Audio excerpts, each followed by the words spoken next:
Francisco Pereira, um chanceler aposentado com quase 4 décadas de experiência na diplomacia brasileira, é convidado a participar de uma entrevista.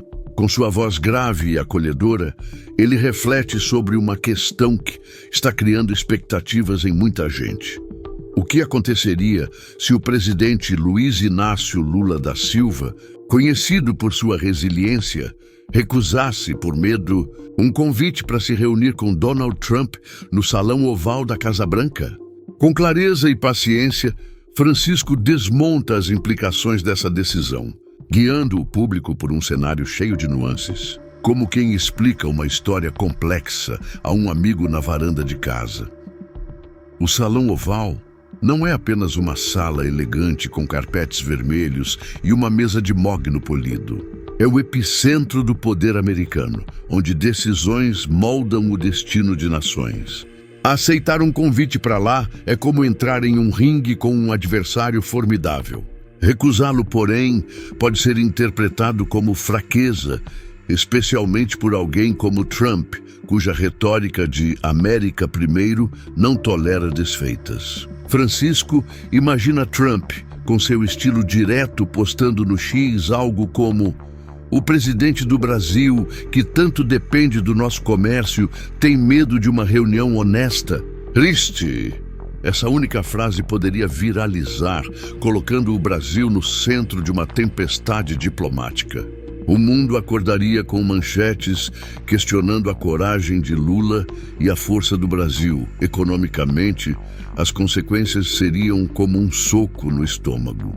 Os Estados Unidos são o segundo maior parceiro comercial do Brasil, comprando soja, carne e aviões da Embraer, enquanto fornecem tecnologia e remédios. Uma recusa poderia levar Trump a impor tarifas, como fez em 2018 com o aço brasileiro, custando bilhões ao país. Francisco lembra do impacto nos fazendeiros do Mato Grosso, que poderiam ver seus lucros minguarem se a soja brasileira perdesse espaço nos mercados americanos. Imagina o trabalhador rural que acorda às 5 da manhã, descobrindo que seu sustento depende de um aperto de mão que não aconteceu, diz ele, com um tom que mistura empatia e gravidade. O real desvalorizaria, o dólar dispararia, e os investidores que fogem de instabilidade como pássaros de uma tempestade buscariam outros destinos. No campo político, a recusa seria um terremoto. O Brasil, que sob Lula busca liderar a América Latina, poderia se ver isolado em fóruns como a ONU, o G20 ou a OEA. Países como a Argentina de Milei, alinhada a Trump, ou até a Colômbia, poderiam ocupar o espaço deixado pelo Brasil, ganhando favores do CICIO.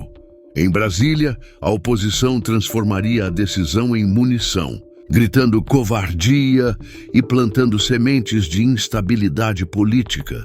Francisco recorda o impeachment de Dilma Rousseff em 2016, quando crises menores ganharam proporções gigantescas. Onde não, mal calculado, pode incendiar o Congresso. Observa ele com um leve franzir de sobrancelhas, como quem já viu esse filme antes. Mas há outro lado, e Francisco, com sua habilidade de enxergar além do óbvio, o destaca com entusiasmo. Uma recusa por princípio, não por medo, poderia reposicionar o Brasil no cenário global. Se Lula dissesse: "Não vou ao Salão Oval enquanto os EU ignorarem a Amazônia ou a igualdade global", isso ressoaria na Europa, na Ásia, fortalecendo laços com líderes como Macron ou Xi Jinping. Seria um gesto de ousadia, como o de Charles de Gaulle na década de 1960, quando desafiou a hegemonia americana e construiu uma França independente. Lula poderia ser o de Gaulle tropical, sugere Francisco com um brilho nos olhos. Mas só se o medo não falar mais alto que a visão. Francisco humaniza a questão, porque diplomacia para ele não é só sobre tratados, mas sobre pessoas. Ele admite que o medo é humano. Até ele, em 1992, hesitou antes de enfrentar um embaixador americano exigente. "Meu coração batia como tambor de escola de samba", confessa com um sorriso que convida o público a se identificar. Se Lula cedesse ao medo de ser humilhado, de enfrentar perguntas sobre corrupção ou Venezuela, o Brasil pagaria caro. Seria visto como fraco, incapaz de encarar o gigante americano. Mas se enfrentasse, Francisco imagina um encontro tenso, com farpas disfarçadas de sorrisos, talvez terminando com um post de Trump. Ótima reunião com Lula. Acordo em andamento, mesmo que fosse apenas fachada. Esse é o jogo da diplomacia. Transformar tensão em oportunidade. Ele relembra uma anedota de 1985, quando Tancredo Neves, adoecido, não pôde comparecer à posse de Reagan. Sarney foi em seu lugar, mas a ausência de Tancredo gerou desconfiança nos Israel, que ofereceram apoio econômico com condições duras. Ausências criam vácuos, e vácuos são preenchidos por outros, nem sempre com boas intenções, reflete Francisco, olhando para o horizonte como se visse o passado. Com Trump de volta ao poder em 2024, um vácuo causado por Lula seria explorado por aliados como Milei, enquanto o Brasil ficaria à margem. O impacto vai além do imediato. Lula, o operário que virou símbolo de superação, mancharia seu legado se a recusa fosse vista como fraqueza. O homem que enfrentou a ditadura agora foge de um bilionário. O questionariam críticos. No sul global, países da África e Ásia, que veem o Brasil como líder, perderiam confiança. E na questão climática, crucial para Lula, a ausência de diálogo com Trump poderia custar fundos para a Amazônia. Francisco suspira como se sentisse o peso dessas escolhas. Um encontro recusado é uma porta fechada para salvar florestas, diz ele, mas ele não termina em tom de derrota. Com um sorriso esperançoso, Francisco sugere que uma recusa estratégica poderia ser um divisor de águas.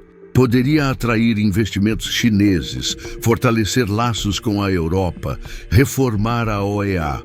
O medo paralisa, mas a ousadia liberta, afirma com a convicção de quem viveu crises e saiu mais forte. Ele desafia o público a pensar: e se fosse você no lugar de Lula?